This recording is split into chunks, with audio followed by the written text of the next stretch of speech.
നമ്മൾ കഴിക്കുന്ന ഭക്ഷണത്തിലൂടെ ലവണങ്ങൾ നമ്മുടെ ശരീരത്തിലെത്തുന്നു. ലവണങ്ങൾ എന്ന് പറയുമ്പോൾ കാൽസ്യം, പൊട്ടാസ്യം, സോഡിയം, മഗ്നീഷ്യം തുടങ്ങിയവ. ഇവ നമ്മുടെ ശരീരത്തിലെത്തുകയും ശരീരത്തിന് വേണ്ട ഫങ്ഷൻസ് ഒക്കെ ചെയ്ത് ബാക്കിയുള്ളത് കിഡ്നിയിലെത്തി മൂത്രം വഴി പുറന്തള്ളുന്നു. ചില ജീവിതശൈലികൾ കൊണ്ട് ഈ ലവണങ്ങൾ നമ്മുടെ കിഡ്നിയിൽ അടിയുന്നു. ഇവ ചേർന്ന് ഒരു ക്രിസ്റ്റൽ ഉണ്ടാവുന്നു. ക്രിസ്റ്റലുകൾ ചേർന്ന് കല്ല് രൂപപ്പെടുന്നു.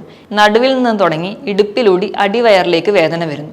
വേദന എന്ന് പറയുമ്പോൾ നമ്മളൊരു കത്തിയെടുത്ത് കുത്തി മുറിക്കുന്ന പോലെ ശക്തമായ വേദനയായിരിക്കും. അതികഠിനമായ വേദന വയറിലൊക്കെ അനുഭവപ്പെട്ടുകൊണ്ടിരിക്കുമ്പോൾ വെള്ളം കുടിക്കേണ്ട ആവശ്യമില്ല. അത് നമുക്ക് വേദന കൂട്ടത്തേ ഉള്ളൂ. ഭക്ഷണം കൃത്യമായി കഴിക്കുന്നത് വഴിയും വെള്ളം കൃത്യമായി കുടിക്കുന്നുണ്ടെന്ന് ഉറപ്പുവരുത്തുന്നതിനോടൊപ്പം കൃത്യമായി വ്യായാമം ചെയ്യുന്നത് വഴി നമുക്ക് കിഡ്നി സ്റ്റോണും അതിൻ്റെ ബുദ്ധിമുട്ടുകളും കൺട്രോൾ ചെയ്യാവുന്നതേ ഉള്ളൂ. ഹായ്, ഞാൻ ഡോക്ടർ പ്രിയ, Q1 ഹെൽത്ത് കെയറിലെ ഹോമിയോപ്പത്തിക് ഫിസിഷ്യനാണ്. ഇന്ന് ക്ലിനിക്കിൽ വരുന്ന പല പേഷ്യൻസും പറയും, നടുവേദന ആയിട്ട് തുടങ്ങിയതാണ്, ഇപ്പോൾ അടിവയറിന് വരെ വേദന, കൂടെ ഓക്കാനം, ഛർദ്ദിക്കാനുള്ള തോന്നൽ, അതുപോലെ മൂത്രം കണ്ടിന്യൂസ് ആയിട്ട് പോകുന്നില്ല, ഇടയ്ക്കിടയ്ക്ക് പോകണം തോന്നുക. ഇതൊക്കെ ഒരു പരിധി വരെ കിഡ്നി സ്റ്റോണും ഉണ്ടാവാം. ഇന്ന് നമുക്ക് ഈ വിഷയത്തെക്കുറിച്ച് സംസാരിക്കാം. കിഡ്നി സ്റ്റോൺ അഥവാ മൂത്രക്കല്ല്. എങ്ങനെയാണ് മൂത്രത്തിൽ കല്ലുണ്ടാവുന്നത് നോക്കാം. നമ്മൾ കഴിക്കുന്ന ഭക്ഷണത്തിലൂടെ ലവണങ്ങൾ നമ്മുടെ ശരീരത്തിലെത്തുന്നു. ലവണങ്ങൾ എന്ന് പറയുമ്പോൾ കാൽസ്യം, പൊട്ടാസ്യം, സോഡിയം, മഗ്നീഷ്യം തുടങ്ങിയവ. ഇവ നമ്മുടെ ശരീരത്തിലെത്തുകയും ശരീരത്തിന് വേണ്ട ഫങ്ഷൻസ് ഒക്കെ ചെയ്ത് ബാക്കിയുള്ളത് കിഡ്നിയിലെത്തി മൂത്രം വഴി പുറന്തള്ളുന്നു. ചില ജീവിതശൈലികൾ കൊണ്ട് ഈ ലവണങ്ങൾ നമ്മുടെ കിഡ്നിയിൽ അടിയുന്നു. ഇവ ചേർന്ന് ഒരു ക്രിസ്റ്റൽ ഉണ്ടാവുന്നു. ക്രിസ്റ്റലുകൾ ചേർന്ന് കല്ല് രൂപപ്പെടുന്നു. ഇങ്ങനെയാണ് മൂത്രത്തിൽ കല്ലുകൾ ഉണ്ടാവുന്നത്. ഇത് ഒരു മണൽത്തരിയുടെ വലുപ്പം മുതൽ ടെന്നീസ് ബോളിൻ്റെ സൈസ് വരെ ആവാം. കൂടുതലായും പുരുഷന്മാരിലാണ് കാണുന്നത്. എന്തുകൊണ്ടൊക്കെ മൂത്രത്തിൽ കല്ലുണ്ടാവുന്നു എന്ന് നോക്കാം. ഒന്നാമത്തെയും പ്രധാനപ്പെട്ട കാരണവും വെള്ളം കുടിക്കുന്നതിൻ്റെ അളവ് കുറയുമ്പോൾ ശരീരത്തിലെ ജലാംശം കുറയുന്നത് വഴി. രണ്ടാമതായിട്ട് തെറ്റായ ഭക്ഷണ രീതി. നാരടങ്ങിയ ഭക്ഷണങ്ങൾ കഴിക്കുന്നത് കുറയുമ്പോഴും റെഡ് മീറ്റുകൾ കൂടുതലായി കഴിക്കുന്നതും സോഫ്റ്റ് ഡ്രിങ്ക്സും അതുപോലെ സ്പൈസി ഫുഡുകൾ കൂടുതലായി കഴിക്കുന്നത് വഴിയും നമുക്ക് ലവണങ്ങളുടെ അളവ് ശരീരത്തിൽ കൂടാം. ഇതുപോലെ തന്നെ വ്യായാമക്കുറവ്, അതുവഴി അമിതവണ്ണം ഉണ്ടാവാം. കിടപ്പ് രോഗികളിൽ, ഇടയ്ക്കിടയ്ക്ക് യൂറിനറി ഇൻഫെക്ഷൻ വരുന്നവരിൽ, ചില ഗ്ലാൻഡുകളുടെ പ്രശ്നം കൊണ്ട് വരാം. പാരാതൈറോയ്ഡ് ഗ്ലാൻഡിൻ്റെ പ്രശ്നങ്ങൾ കൊണ്ട് കാണാം. അതുപോലെ ഗൗട്ടുള്ളവരിൽ, ചില മരുന്നുകൾ കഴിക്കുന്നവരിൽ, ചില ഡയൂററ്റിക്സ് കഴിക്കുന്നവരിൽ, പുകവലി, മദ്യപാനമുള്ളവരിൽ, ഇവരിലൊക്കെ നമുക്ക്, അതുപോലെ ഗൗട്ടുള്ളവരിലും നമുക്ക് കിഡ്നി സ്റ്റോൺ ഉണ്ടാവുന്നതായി കാണാം. പലതരത്തിലുള്ള കിഡ്നി സ്റ്റോൺ ഉണ്ട്. ഏതൊക്കെയാണെന്ന് നോക്കാം. ഒന്നാമത്തേത് കാൽസ്യം സ്റ്റോൺ. ഇതാണ് ഏറ്റവും കൂടുതലായി കാണുന്നത്. 70 മുതൽ 80% വരെ കാൽസ്യം സ്റ്റോണുകളാണ്. ഇത് യൂറിൻ്റെ അസിഡിറ്റി മൂലം ഉണ്ടാവുന്നതാണ്. രണ്ടാമത്തേതാണ് സ്റ്റുവൈറ്റ് സ്റ്റോൺ. സ്റ്റുവൈറ്റ് സ്റ്റോൺ എന്ന് പറയുമ്പോൾ മാഗ്നീഷ്യം, അമോണിയ, ഫോസ്ഫേറ്റ് തുടങ്ങിയ ലവണങ്ങളുടെ പ്രസൻസ് മൂലം ഉണ്ടാവുന്നതാണ്. ഇത് 10 മുതൽ 15% വരെ മാത്രമേ കാണാറുള്ളൂ. മൂന്നാമത്തേതാണ് സ്റ്റാക്ഹോൺ കാൽക്കുലസ്. അതെന്ന് പറഞ്ഞാൽ നമ്മുടെ മാൻ്റെ കൊമ്പ് പോലെ ഇരിക്കും. അത്ര വലിയ സൈസ് ഉണ്ടെങ്കിലും കിഡ്നിയിൽ വേദനയോ അല്ലെങ്കിൽ മറ്റു ബുദ്ധിമുട്ടുകളോ ഒന്നും ഉണ്ടാക്കാറില്ല. നാലാമത്തെയാണ് uric acid stone. Uric acid എന്ന് പറയുമ്പോൾ നമ്മുടെ പ്രോട്ടീൻ വിഘടിച്ചുണ്ടാവുന്ന എൻ പ്രൊഡക്റ്റാണ്. നമ്മുടെ ശരീരത്തിൽ പ്രോട്ടീൻ്റെ അളവ്, അതായത് റെഡ് മീറ്റൊക്കെ കൂടുതലായി കഴിക്കുമ്പോൾ ഈ പ്രോട്ടീൻ എല്ലാം ശരീരത്തിൽ അടിയുന്നു. ഇത് സന്ധികളിൽ അടിയുമ്പോൾ നമുക്ക് ഗൗട്ടായും കിഡ്നിയിൽ അടിയുമ്പോൾ യൂറിക് ആസിഡ് സ്റ്റോൺ ആയിട്ടും കാണിക്കുന്നു. എക്സ്റേയിൽ കാണാത്ത സ്റ്റോണുകളാണ് യൂറിക് ആസിഡ് സ്റ്റോൺ. അവസാനത്തെ അല്ലെങ്കിൽ 5ാമത്തെ ടൈപ്പാണ് സിസ്റ്റീൻ സ്റ്റോൺ. സിസ്റ്റീൻ എന്ന് പറയുന്നത് ഒരു അമിനോ ആസിഡാണ്. നമ്മൾ കഴിക്കുന്ന ഭക്ഷണം, അതായത് നമ്മൾ കഴിക്കുന്ന മുട്ട, അതുപോലെ ഇറച്ചി, ബ്രക്കോളി തുടങ്ങിയവയിലെല്ലാം സിസ്റ്റീൻ ഉണ്ട്. സിസ്റ്റീൻ ശരീരത്തിൽ കൂടുമ്പോൾ അത് യൂറിനിലൂടെ പുറന്തള്ളുന്ന കണ്ടീഷനാണ് സിസ്റ്റീനൂറിയ. അതിൻ്റെ ഒരു ഭാഗമായി കാണുന്നതാണ് സിസ്റ്റീൻ സ്റ്റോൺ. ഇത് വളരെ കുറച്ച് മാത്രമേ കാണാറുള്ളൂ. മൂത്രത്തിൽ കല്ലുണ്ടാകുമ്പോൾ എന്തൊക്കെ ലക്ഷണങ്ങൾ കാണാമെന്ന് നോക്കാം. കല്ല് എവിടെ കാണുന്നു, അതിലെ കല്ലിൻ്റെ ഷേപ്പ്, കല്ലിൻ്റെ സൈസ് അനുസരിച്ച് നമുക്ക് ലക്ഷണങ്ങൾ മാറി മാറി വരാം. ഏറ്റവും പ്രധാനപ്പെട്ടത് വയറുവേദനയാണ്. നടുവിൽ നിന്ന് തുടങ്ങി ഇടുപ്പിലൂടി അടിവയറിലേക്ക് വേദന വരുന്നു. വേദന എന്ന് പറയുമ്പോൾ നമ്മളൊരു കത്തിയെടുത്ത് കുത്തി മുറിക്കുന്ന പോലെ ശക്തമായ വേദനയായിരിക്കും. അതികഠിനമായ വേദനയായിട്ടാണ് പേഷ്യൻസ് പറയുന്നത്. ഈ വേദനയോടൊപ്പം ഓക്കാനം, ഛർദ്ദിൽ ഒക്കെ ഉണ്ടാവാറുണ്ട്.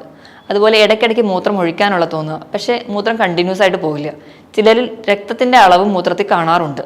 അതോടൊപ്പം ചിലർക്കാണെങ്കിൽ ചെറിയ മണൽത്തരി പോലെ കല്ലുകൾ പുറത്തു പോകാറുമുണ്ട്. അതികഠിനമായ വേദന വരുമ്പോഴത്തേക്കും ആൾക്കാർ ക്ഷീണിക്കുകയും തളർച്ചയും കൂടുതലായി വിയർക്കുന്നതും കാണാം. കിഡ്നി സ്റ്റോൺ ഉള്ളതുകൊണ്ട് എന്തൊക്കെ കോംപ്ലിക്കേഷൻസ് ഉണ്ടാവുമെന്ന് നോക്കാം.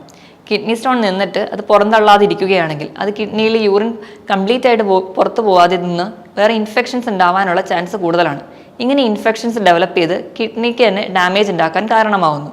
ഇനി നമുക്ക് കിഡ്നി സ്റ്റോൺ എങ്ങനെ കണ്ടുപിടിക്കാൻ നോക്കാം. ആദ്യമായിട്ട് ബ്ലഡ് ടെസ്റ്റ് ചെയ്യുകയാണെങ്കിൽ നമ്മുടെ ശരീരത്തിൽ ബ്ലഡിലുള്ള ലവണങ്ങളുടെ അളവൊക്കെ തിരിച്ചറിയാൻ പറ്റും. ഓരോ ലവണങ്ങൾ എത്രയുണ്ടെന്നും അത് നമുക്ക് ഏതെങ്കിലും സ്റ്റോൺ ഉണ്ടാക്കാനുള്ള ടെൻഡൻസി ഉണ്ടോ എന്നും അറിയാം. രണ്ടാമതായിട്ട് യൂറിൻ ടെസ്റ്റ് ചെയ്യുകയാണെങ്കിൽ ഇതുപോലെ തന്നെ ഏതൊക്കെ ലവണങ്ങൾ ഈ മൂത്രത്തിലുണ്ടെന്നും അത് കൂടിയത് കൊണ്ട് നമുക്ക് ഇനി ഏതൊക്കെ സ്റ്റോൺ ഫോം ചെയ്യാം എന്ന് നമുക്ക് തിരിച്ചറിയാൻ പറ്റും. മൂന്നാമതായിട്ട് US അബ്ഡോമൻ. വയറിൻ്റെ സ്കാൻ അറിയുന്നത് വഴി നമുക്ക് കിഡ്നിയിലെ സ്റ്റോൺ എവിടെയാണ്, അതിൻ്റെ വലുപ്പം എത്രയാണ്, അത് ഇപ്പോൾ എന്തെങ്കിലും ഓർഗനെ ബ്ലോക്ക് ചെയ്യുന്നുണ്ടോ എന്നൊക്കെ തിരിച്ചറിയാം. ഇതിനോടൊപ്പം തന്നെ CT സ്കാൻ ചെയ്യുന്നത് വഴി 3D പിക്ചർ കിട്ടും. കല്ല് എവിടെയാണ്, കല്ല് എന്തെങ്കിലും ബ്ലോക്ക് ഉണ്ടാക്കുന്നുണ്ടോ, കല്ലിൻ്റെ സൈസ് എത്രയാണ് എന്നൊക്കെ, കോംപ്ലിക്കേഷൻസ് ഒക്കെ ഉണ്ടാവാം എന്നൊക്കെ നമുക്ക് തിരിച്ചറിയാം. അതുപോലെ തന്നെ ഇൻട്രാവീനസ് യൂറോഗ്രാം എന്നൊരു ടെസ്റ്റ് ചെയ്യുന്നുണ്ട്. അത് നമ്മുടെ കിഡ്നിയുടെ ഫംഗ്ഷൻ എന്താണ്, എന്തെങ്കിലും കുഴപ്പമുണ്ടോ എന്നൊക്കെ തിരിച്ചറിയാൻ വേണ്ടിയാണ് ചെയ്യുന്നത്. കിഡ്നി സ്റ്റോൺ നമുക്ക് ഈസി ആയിട്ട് എങ്ങനെ മാനേജ് ചെയ്യാമെന്ന് നോക്കാം. ആദ്യം നമുക്ക് ഫുഡിൽ എന്തൊക്കെ മാറ്റം വരുത്തണമെന്ന് നോക്കാം. ഫുഡ് കഴിക്കുമ്പോൾ എല്ലാവരും കിഡ്നി സ്റ്റോൺ ഉണ്ടെന്ന് കേൾക്കുമ്പോഴേ പാലുൽപ്പന്നങ്ങളും പൂർണ്ണമായി നിർത്തും. അത് തെറ്റായ ഒരു ധാരണയാണ്. കാൽസ്യം നമ്മുടെ ശരീരത്തിന് ആവശ്യമാണ്. അതുപോലെ തന്നെ ഓക്സലേറ്റ് കല്ലുകൾ ഫോം ചെയ്താൽ കാൽസ്യമാണ് അത് നീക്കുന്നത്. അതുകൊണ്ട് കാൽസ്യം അല്ല കല്ലായിട്ട് അടിയുന്നത്, പകരം ഓക്സലേറ്റുകളാണ് കല്ല് ഫോം ചെയ്യുന്നത്. ഈ ഓക്സലേറ്റുകളെ നീക്കം ചെയ്യുന്നതാണ് കാൽസ്യം. അതുകൊണ്ട് നമ്മുടെ ശരീരത്തിന് കാൽസ്യം അത്യാവശ്യമാണ്. ഒരിക്കലും കാൽസ്യം അല്ല കല്ലായിട്ട് ഫോം ചെയ്യുന്നതെന്ന് നമ്മൾ ഓർത്തിരിക്കണം. നമ്മുടെ ഭക്ഷണത്തിൽ ഓക്സലേറ്റുകളുടെ അളവ് കുറയ്ക്കണം. ഓക്സലേറ്റുകൾ കാണുന്നത് കടും പച്ച നിറത്തിലുള്ള പച്ചക്കറികളാണ്. മെയിൻലി ഇലക്കറികൾ, അതുപോലെ നട്ട്സ്, നിലക്കടല തുടങ്ങിയവയിലൊക്കെ ഓക്സലേറ്റുകൾ ഉണ്ട്. ഇനി നമ്മൾ യൂറിക് ആസിഡ് കല്ലുകളാണ് കൂടുതലെങ്കിൽ അത് കുറയ്ക്കാൻ വേണ്ടിയിട്ട് റെഡ് മീറ്റ് പൂർണ്ണമായും ഒഴിവാക്കുക. അതിനോടൊപ്പം റെഡ് മീറ്റ് എന്ന് പറയുമ്പോൾ പോത്തിറച്ചി, ആടിറച്ചി, താറാവിറച്ചി ഇത് പൂർണ്ണമായും ഒഴിവാക്കുക. ഇതിനോടൊപ്പം തന്നെ ഈസ്റ്റ് അടങ്ങിയ ഭക്ഷണം, നമ്മുടെ വീട്ടിലുണ്ടാക്കുന്ന വെള്ളയപ്പം, അതുപോലെ ബ്രെഡ്, കേക്ക് തുടങ്ങിയവയിലൊക്കെ ഈസ്റ്റ് ഉണ്ട്, അത് പൂർണ്ണമായും ഒഴിവാക്കുക. അതിനോടൊപ്പം തന്നെ മദ്യപാനവും പുകവലിയും പൂർണ്ണമായി നിർത്തണം.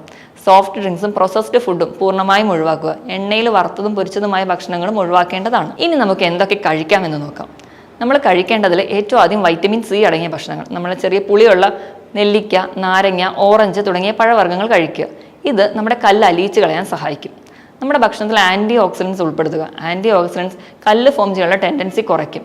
ആൻറ്റി ഓക്സിഡൻസ് എന്ന് പറയുമ്പോൾ ഗ്രീൻ ടീ, ഇഞ്ചി, മഞ്ഞൾ, വെളുത്തുള്ളി ഇവയൊക്കെ ആൻറ്റി ഓക്സിഡൻ്റ് ആണ്. നമ്മൾ പ്രോട്ടീൻ കുറയ്ക്കാൻ വേണ്ടി പയറ് വർഗ്ഗങ്ങളൊക്കെ ഒഴിവാക്കുമ്പോൾ പയറ് മുളപ്പിച്ച് കഴിക്കുകയാണെങ്കിൽ ആൻറ്റി ഓക്സിഡൻസിൻ്റെ അളവ് കൂടുന്നതായി കാണാം. വൈറ്റമിൻ ഇയും വൈറ്റമിൻ K അടങ്ങിയ ഭക്ഷണം കൂടുതലായി കഴിക്കുക. അതിന് ഏറ്റവും വലിയ ഉദാഹരണം നമ്മുടെ വീട്ടിൽ സുലഭമായി കിട്ടുന്ന കരിക്കാണ്. അത് മൂത്രത്തിൽ കല്ലിന് നല്ലൊരു മരുന്നാണ്. ഭക്ഷണത്തിൽ വരുത്തുന്ന മാറ്റത്തിനോടൊപ്പം തന്നെയാണ് നമ്മൾ കുടിക്കുന്ന വെള്ളത്തിൻ്റെ അളവും. 12 മുതൽ 14 ഗ്ലാസ് വരെ ഏകദേശം 3 ലിറ്ററോളം വെള്ളം ദിവസവും കുടിക്കണം. വെള്ളം കുടിക്കുന്നതിനനുസരിച്ച് തന്നെ മൂത്രം പാസ് ചെയ്യുന്നുണ്ടെന്ന് ഉറപ്പുവരുത്തണം. മൂത്രത്തിന് എന്തെങ്കിലും കലക്കലോ അല്ലെങ്കിൽ മഞ്ഞ നിറമോ എന്തെങ്കിലും ഉണ്ടെങ്കിൽ നമ്മൾ കുടിക്കുന്ന വെള്ളത്തിന്റെ അളവ് കുറവാണ് എന്നാണ് അർത്ഥം. അതികഠിനമായ വേദന വയറിലൊക്കെ അനുഭവപ്പെട്ടുകൊണ്ടിരിക്കുമ്പോൾ വെള്ളം കുടിക്കേണ്ട ആവശ്യമില്ല. അത് നമുക്ക് വേദന കൂട്ടത്തേ ഉള്ളൂ. പെട്ടെന്നുണ്ടാവുന്ന ഇങ്ങനെയുള്ള വയറുവേദനയോ നടുവേദനയ്ക്കോ ഏറ്റവും നല്ല ഒരു മരുന്നാണ് നമ്മൾ ആവണക്കെണ്ണ. അത് നമ്മൾ തേക്കുന്നത് വഴി നമുക്ക് താൽക്കാലികമായിട്ട് വേദന കുറയ്ക്കാൻ സഹായിക്കും. കൃത്യമായി ഭക്ഷണം കഴിക്കുന്നതും വെള്ളം കുടിക്കുന്നതും ശ്രദ്ധിച്ചതിനോടൊപ്പം തന്നെ വ്യായാമത്തിന് വളരെയധികം പ്രാധാന്യമുണ്ട്. ദിവസവും ഒരു 45 മിനിറ്റ് മുതൽ 1 മണിക്കൂർ വരെ ആഴ്ചയിൽ 5 ദിവസമെങ്കിലും എന്തായാലും വ്യായാമം ചെയ്യണം. അതുവഴി നമുക്ക് നമ്മുടെ ബോഡി വെയിറ്റ് കൺട്രോൾ ചെയ്യാൻ പറ്റും. ബോഡി വെയിറ്റ് കൂടുന്നതും നമ്മുടെ കിഡ്നി സ്റ്റോണിന് ഒരു കാരണമാണല്ലോ. അപ്പോൾ നമ്മൾ കൃത്യമായിട്ട് വ്യായാമം ചെയ്യണം. ദിവസം ഒരു 45 മിനിറ്റ് മുതൽ 1 മണിക്കൂർ വരെ ആഴ്ചയിൽ 5 ദിവസമെങ്കിലും കൃത്യമായി വ്യായാമം ചെയ്യുക. അങ്ങനെ നമ്മുടെ ബോഡി വെയിറ്റ് ഒക്കെ കൺട്രോൾ ചെയ്യുന്നത് വഴി നമുക്കൊരു പരിധി വരെയൊക്കെ കിഡ്നി സ്റ്റോൺ കൺട്രോൾ ചെയ്യാം. ഭക്ഷണം കൃത്യമായി കഴിക്കുന്നത് വഴിയും വെള്ളം കൃത്യമായി കുടിക്കുന്നുണ്ടെന്ന് ഉറപ്പുവരുത്തുന്നതിനോടൊപ്പം കൃത്യമായി വ്യായാമം ചെയ്യുന്നത് വഴി നമുക്ക് കിഡ്നി സ്റ്റോണും അതിൻ്റെ ബുദ്ധിമുട്ടുകളും കൺട്രോൾ ചെയ്യാവുന്നതേ ഉള്ളൂ. ഇതിനോടൊപ്പം ഹോമിയോപ്പതിയിൽ ഫലപ്രദമായ ചികിത്സ ലഭ്യമാണ്. മറ്റൊരു ഹെൽത്ത് ടോപ്പിക്കുമായിട്ട് വീണ്ടും കാണുന്നത് വരെ നന്ദി.